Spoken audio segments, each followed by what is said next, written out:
हरे कृष्णा। राधे राधे। सभी भक्तों को सादर प्रणाम। आप सभी भक्तों का दिन मंगलमय हो। भगवान विष्णु की कृपा सदा सर्वदा आप सभी पर इसी प्रकार बनी रहे। भक्तों, आज रसपान कीजिए आषाढ़ मास महात्म्य के चौथे अध्याय की कथा का। आपने कल के अध्याय में भगीरथी गंगा के अवतरण की कथा श्रवण की। भक्तों, आज के हम इस अध्याय में वाराह तीर्थ, कुशावर्त, नीलगंगा और कपोत तीर्थ की महिमा, कपोत और कपोती के अभ्युत्याग का वर्णन की कथा श्रवण करेंगे। नारद जी ने कहा, भगवान, आपके मुख से कथा सुनते सुनते मेरे मन को तृप्ति नहीं होती। पहले गौतम ब्राह्मण के द्वारा लाई हुई गंगा का वर्णन कीजिए। उनके पृथक पृथक तीर्थों के फल, पुण्य तथा इतिहास पर भी क्रमशः प्रकाश डालिए। ब्रह्मा जी बोले, नारद, गोदावरी के पृथक पृथक तीर्थ फलों का महात्म पूरा पूरा वर्णन न तो मैं कर सकता हूँ, न तुम सुनने में ही समर्थ हो, तथापि कुछ तो बतलाता ही हूँ। जहाँ भगवान त्र्यंबकम गौतम के सामने प्रत्यक्ष प्रकट हुए थे, वह तीर्थ त्र्यंबकम के नाम से प्रसिद्ध है। वही गौतमी गंगा का उद्गम स्थान है। वह भोग और मोक्ष देने वाला है। दूसरा वराह तीर्थ है, जो तीनों लेकों में विख्यात है। उसका स्वरूप बतलाता हूँ।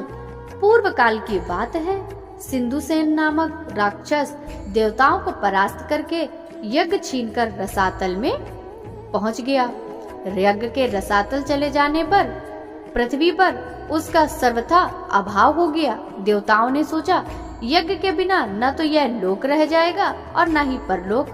अतः अपने शत्रु के पीछे उन्होंने रसातल में भी धावा बोल दिया, परंतु इंद्र आदि देवता सिंधुसेन को जीत न सके। तब उन्होंने पुराण पुरुष भगवान विष्णु के पास जाकर यज्ञपाहरण आदि राक्षस की सब करतूत सुनाई। भगवान ने उन्हें सांत्वना देते हुए कहा, मैं वाराह रूप धारण करके शंख, चक्र और गदा हाथ में लेकर रसातल में जाऊंगा और मुख मुख राक्षसों का संहार करके पुण्यमय यज्ञ को लौटा लाऊंगा। देवताओं, तुम सब लोग स्वर्ग में जाओ, तुम्हारी मानसिक चिंता दूर हो जानी चाहिए। गंगा जी जिस मार्ग से रसातल में गई थी, उसी मार्ग से पृथ्वी को छेद कर चक्रधारी भगवान भी रसातल में पहुंच गए। उन्होंने वाराह रूप धारण करके रसातलवासी राक्षसों को, दानवों का वध किया तथा महायज्ञ को मुख में रखकर रसातल में निकल आए। उस समय देवता ब्रह्मगिरि पर्वत श्री हरि की प्रतीक्षा कर रहे थे।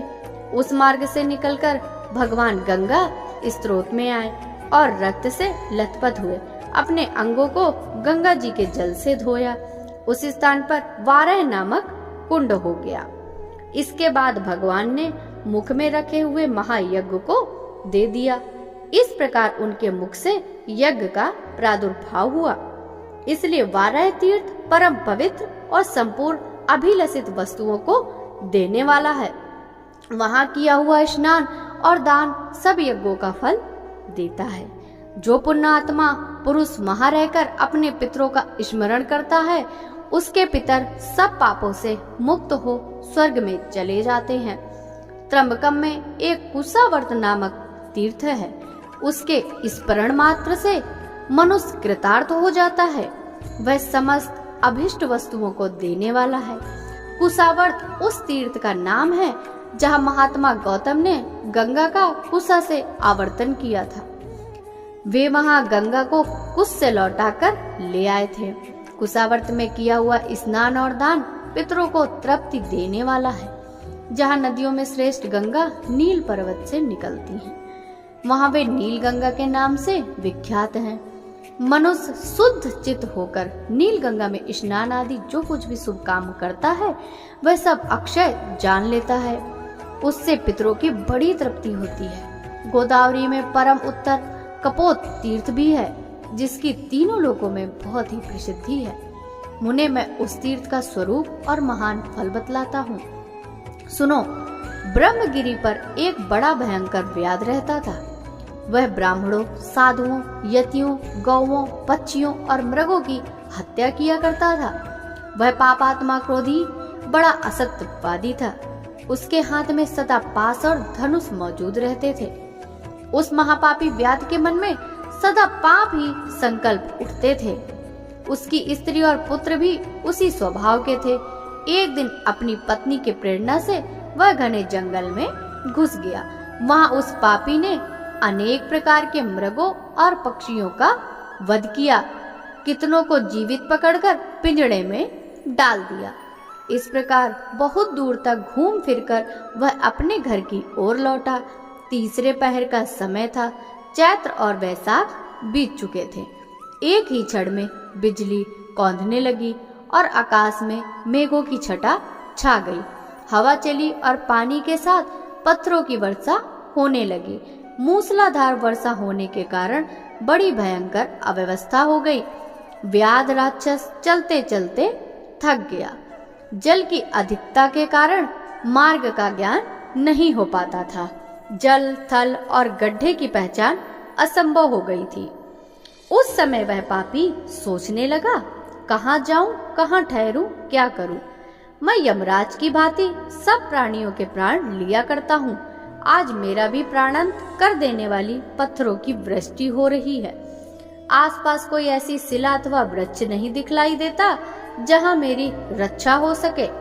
इस प्रकार भांति भांति की चिंता में पड़े हुए व्याध ने थोड़ी ही दूर पर एक उत्तम वृक्ष देखा जो शाखा और पल्लवों से सुशोभित हो रहा था।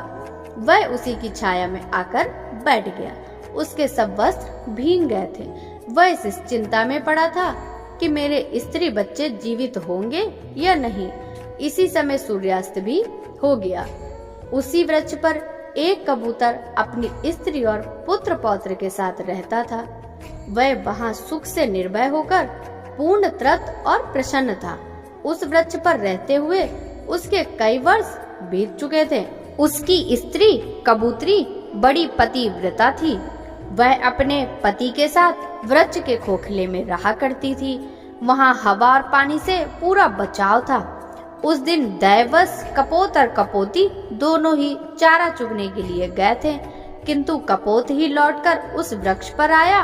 भाग्यवश कपोती भी वहीं व्याध के पिंजड़े में पड़ी थी। व्याध ने उसे पकड़ लिया था, परंतु अभी तक उसके प्राण नहीं गए थे।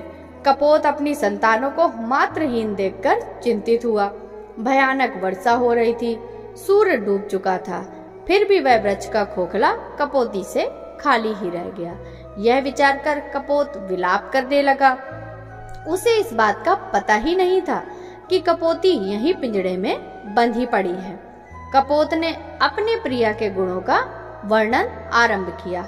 हाय, मेरे हर्ष को बढ़ाने वाली कल्याणमयी कपोती न जाने क्यों अभी तक नहीं आई। वही मेरे धर्म की जननी है। उसके सहयोग से ही मैं धर्म का संपादन कर पाता हूँ। मेरे शरीर की स्वामिनी भी वही है। धर्म, अर्थ, काम और मोक्ष की सिद्धि में वही सर्वदा मेरी सहायता करती है। मुझे प्रसन्न देखकर वह हंसती है और खिन्न जानकर मेरे दुखों का निवारण करती है। उचित सलाह देने में वह मेरी सखी है और सदा मेरे आज्ञा के पालन में ही संलग्न रहती है। सूर्य अस्त हो गया तो भी वह कल्याणी अभी तक नहीं आई। वह पति के सिवा दूसरा कोई व्रत, मंत्र, देवता, धर्म अथवा धर्म नहीं जानती। वह पतिव्रता है। पति में ही उसके प्राण बसते हैं। पति ही उसका मंत्र और पति ही उसका प्रियतम है। मेरी कल्याणमयी भार्या अभी तक नहीं आई। क्या करूं, कहाँ जाऊं? मेरा यह घर उसके बिना आज जंगल सा दिखाई देता है। उसके रहने पर भयंकर स्थान भी शोभा संपन्न और सुंदर दिखाई देता है। जिसके रहने पर घर वास्तव में घर कहलाता है, वह मेरी प्रिय भार्या अभी तक नहीं आई। मैं उसके बिना जीवित नहीं रह सकूंगा। अपने प्रिय शरीर को भी त्याग दूंगा। किंतु ये बच्चे क्या करेंगे? ओह, आज मेरा धर्म लुप्त हो गया है। इस प्रकार विलाप करते हुए स्वामी के वचन सुनकर पिंजड़े में पड़ी हुई कपोती बोली, खगश्रेष्ठ, मैं यहाँ पिंजड़े में बंधी हुई बेबस हो गई हूँ। महामते, यह व्याध मुझे जाल में फंसा कर ले आया। आज मैं धन्य हूँ और अनुगृहीत हूँ, क्योंकि पतिदेव मेरे गुणों का बखान करते हैं। मुझसे जो गुण है और जो नहीं है, उन सब का मेरे पतिदेव गान कर रहे हैं। इससे मैं निसंदेह कृतार्थ हो गई। पति के संतुष्ट होने पर स्त्रियों पर संपूर्ण देवता संतुष्ट हो जाते हैं। इसके विपरीत यदि पति असंतुष्ट हो तो स्त्रियों का अवश्य नाश हो जाता है। प्राणनाथ, तुम ही मेरे देवता, तुम ही प्रभु, तुम ही सुहृद, तुम ही शरण, तुम ही व्रत, तुम ही स्वर्ग, तुम ही परम ब्रह्म और तुम ही मोक्ष हो। आर्य, मेरे लिए चिंता न करो, अपनी बुद्धि को धर्म में स्थिर करो। तुम्हारी कृपा से मैंने बहुतेरे भोग लिए हैं। अपनी प्रिया कपोती का यह वचन सुनकर कपोत उस वृक्ष से उतर आया और पिंजरे में पड़ी हुई कपोती के पास आया। वहां पहुंचकर उसने देखा मेरी प्रिया जीवित है और व्याध मृतक की भांति निश्चेत हो रहा है। तब उसने उसे बंधन से छुड़ाने का विचार किया। कपोती ने रोकते हुए कहा, महाभाग, संसार का संबंध स्थिर रहने वाला नहीं है। ऐसा जानकर मुझे बंधन से मुक्त न करो। इससे मुझे व्याध का अपराध नहीं जान पड़ता। तुम अपनी धर्ममय बुद्धि को दृढ़ करो। ब्राह्मणों के गुरु अग्नि हैं, सब वर्णों का गुरु ब्राह्मण है, स्त्रियों का गुरु उसका पति है और सब लोगों का गुरु अभ्यागत है। जो लोग अपने घर पर आए हुए अतिथि को वचनों द्वारा संतुष्ट करते हैं, उनके उन वचनों से वाडुकी अधीश्वरी सरस्वती देवी तृप्त होती हैं। अतिथि को अन्न देने से इंद्र तृप्त होते हैं, उसके पैर धोने से पितर, उसके भोजन करने से प्रजापति, उसकी सेवा पूजा से लक्ष्मी सहित श्री विष्णु तथा उसके सुख पूर्वक शयन करने पर संपूर्ण देवता तृप्त होते हैं। अतः अतिथि सबके लिए परम पूजनीय है। यदि सूर्यास्त के बाद थका मांदा अतिथि घर पर आ जाए तो उसे देवता समझे, क्योंकि वह सब यज्ञों का फल स्वरूप है। थके हुए अतिथि के साथ गृहस्थ के घर पर संपूर्ण देवता, पितर और अग्नि भी पधारते हैं। यदि अतिथि तृप्त हुआ तो उन्हें बड़ी प्रसन्नता होती है। यदि वह निराश होकर चला गया तो वे भी निराश होकर लौटते हैं। अतः प्राणनाथ, आप सर्वथा दुख छोड़कर शांति धारण कीजिए और अपनी बुद्धि को शुभ कामों में लगाकर धर्म का संपादन कीजिए। दूसरों के द्वारा किए हुए उपकार और अपकार दोनों ही साधु पुरुषों के लिए विचार से श्रेष्ठ हैं। उपकार करने वाले पर सभी उपकार करते हैं। अपकार करने वालों के साथ अच्छा बर्ताव करें, वही पुण्य का भागी बताया गया है। कपोत बोला, सुमुखी, तुमने हम दोनों के योग्य ही उत्तम बात कही है, किंतु इस विषय में मुझे कुछ और भी कहना है, उसे सुनो। कोई 1000 प्राणियों का भरण पोषण करता है, दूसरा 10 का ही निर्वाह करता है, और कोई ऐसा जो सुख पूर्वक केवल अपनी जीविका काम चला लेता है। किंतु हम लोग ऐसे जीवों में से नहीं हैं, जो अपना ही पेट बड़े कष्ट से भर पाते हैं। कुछ लोग खाई खोदकर उसमें अन्न भर कर रखते हैं, कुछ लोग कोठे भर धान के धनी होते हैं और कितने ही घड़ों में धान भरकर रखते हैं, परंतु हमारे पास तो उतना ही संग्रह होता है जितना अपनी चोंच में आ जाए। सुबह तुम ही बताओ, ऐसी दशा में इस थके मांदे अतिथि का आदर सत्कार मैं किस प्रकार से करूं? कपोती ने कहा, नाथ, अग्नि, जल, मीठी वाड़ी, तृण और काष्ठ आदि भी संभव हो वह अतिथि को देना चाहिए। यह व्याध सर्दी से कष्ट पा रहा है। अपनी प्यारी स्त्री का कथन सुनकर पक्षीराज कपोत ने पेड़ पर चढ़कर चारों ओर देखा। कुछ दूरी पर उसे आग दिखाई दी। वहां जाकर वह चोंच से एक जलती हुई लकड़ी उठा लाया और व्याध के आगे रखकर अग्नि को प्रज्वलित किया। फिर सूखे काठ, पत्ते और तिनके बार बार आग में डालने लगा। आग प्रज्वलित हो उठी। उसे देखकर सर्दी से दुखी व्याध ने अपने जड़वत बने हुए अंगों को तपाया। इससे उसको बड़ा आराम मिला। कपोती ने देखा व्याध क्षुधा की आग में जल रहा है। तब उसने अपने स्वामी से कहा, महाभाग, मुझे आग में डाल दीजिए, मैं अपने शरीर से इस दुखी व्याध को तृप्त करूंगी। सुव्रत, ऐसा करने से तुम अति सत्कार करने वाले पूर्ण आत्माओं के लोक में जाओगे। कपोत बोला, सुबह मेरे जीते जी यह तुम्हारा धर्म नहीं है, मुझे ही आज्ञा दो, मैं ही आज अतिथि यज्ञ करूंगा। यो कहकर कपोत ने सबको शरण देने वाले भक्त वत्सल विश्वरूप चतुर्भुज महाविष्णु का स्मरण करते हुए अग्नि की 3 बार परिक्रमा करी। फिर व्याध से यह कहते हुए अग्नि में प्रवेश किया कि मुझे सुख पूर्वक उपयोग में लाओ। कपोत ने अपने जीवन को अग्नि में होम दिया। यह देखकर व्याध कहने लगा, अहो मेरे इस मनुष्य शरीर का जीवन धिक्कार देने योग्य है, क्योंकि मेरे लिए पक्षीराज ने यह साहसपूर्ण कार्य किया। यूँ कहते हुए व्याध से कपोती ने कहा, महाभाग अब मुझे छोड़ दीजिए, देखो मेरे ये पतिदेव मुझसे दूर जा रहे हैं। उसकी बात सुनकर व्याध सहम गया और तुरंत ही पिंजड़े में पड़ी हुई कपोती को उसने छोड़ दिया। तब उसने भी पति और अग्नि की परिक्रमा करके कहा, स्वामी के साथ चिता में प्रवेश करना स्त्रियों के लिए बहुत बड़ा धर्म है।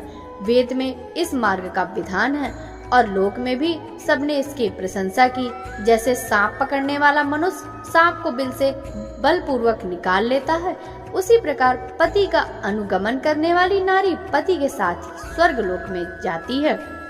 यह कहकर कपोती ने पृथ्वी देवता, गंगा तथा वनस्पतियों को नमस्कार किया और अपने बच्चों को सांत्वना देकर व्याध से कहा, महाभाग तुम्हारी ही कृपा से मेरे लिए ये शुभ अवसर प्राप्त हुआ है। मैं पति के साथ स्वर्ग लोक में जाती हूँ। यह कहकर वह पतिव्रता कपोती आग में प्रवेश कर गई। इस समय आकाश में जय जयकार ध्वनि गूंज उठी। तत्काल ही सूर्य के समान तेजस्वी अत्यंत सुंदर विमान उतरा। दोनों दंपति देवता के समान दिव्य शरीर धारण करके आरूढ़ हुए। आश्चर्य में पड़े हुए व्याध प्रसन्न होकर बोले, महामते हम देवलोक में जाते हैं और तुम्हारी आज्ञा चाहते हैं। तुम अतिथि के रूप में हम दोनों के लिए स्वर्ग की सीढ़ी बनकर आ गए, तुम्हें नमस्कार है। उन दोनों को श्रेष्ठ विमान पर बैठे देख व्याध ने अपना धनुष और पिंजड़ा फेंक दिया और हाथ जोड़कर, महाभाग मेरा त्याग न करो, मैं ज्ञानी हूँ, मुझे भी कुछ दो। मैं तुम्हारे लिए आदरणीय अतिथि होकर आया था, इसीलिए मेरे उद्धार का उपाय बतलाओ। उन दोनों ने कहा, व्याध तुम्हारा कल्याण हो, तुम भगवती गोदावरी के तट पर जाओ और उन्हीं को अपना पाप भेंट कर दो। वहाँ 15 दिनों तक डुबकी लगाने से तुम सब पापों से मुक्त हो जाओगे। पाप मुक्त होने पर जब गौतमी गंगा में स्नान करोगे तब अश्वमेध यज्ञ का फल पाकर अत्यंत पुण्यवान हो जाओगे। नदियों में श्रेष्ठ गोदावरी ब्रह्मा, विष्णु तथा महेश आदि के अंश से प्रकट हुई। उनके भीतर पुनः गोते लगाकर जब तुम अपने मलिन शरीर को त्याग कर दोगे तब निश्चय ही श्रेष्ठ विमान आरूढ़ हो स्वर्ग लोक में पहुंच जाओगे। उन दोनों की बात सुनकर व्याध ने वैसा ही किया। फिर वह भी दिव्य रूप धारण करके एक श्रेष्ठ विमान पर जा बैठा। कपोत, कपोती और व्याध तीनों ही गौतमी गंगा के प्रभाव से स्वर्ग में चले गए। तभी से वह स्थान कपोत तीर्थ के नाम से विख्यात हुआ। वहाँ स्नान, दान, पितरों की पूजा, जप और यज्ञ आदि कर्म करने पर वे अक्षय फल को देने वाले होते हैं। भक्तों, कल की कथा में दशाश्वमेधिक और पैशाच तीर्थ का महात्म्य का वृत्तांत श्रवण करेंगे। भक्तों, यदि आषाढ़ मास महात्म्य की यह कथा आपको अच्छी लगी हो तो कमेंट बॉक्स में अपने सुझाव जरूर दीजिएगा। साथ ही इस कथा को ज्यादा से ज्यादा भक्तों के साथ शेयर कीजिएगा। वीडियो को लाइक, साथ ही चैनल को सब्सक्राइब कीजिएगा। आपसे मिलते हैं दूसरे अध्याय की कथा के साथ। तब तक सभी भक्तों को हरे कृष्णा, राधे राधे, हरि बोल।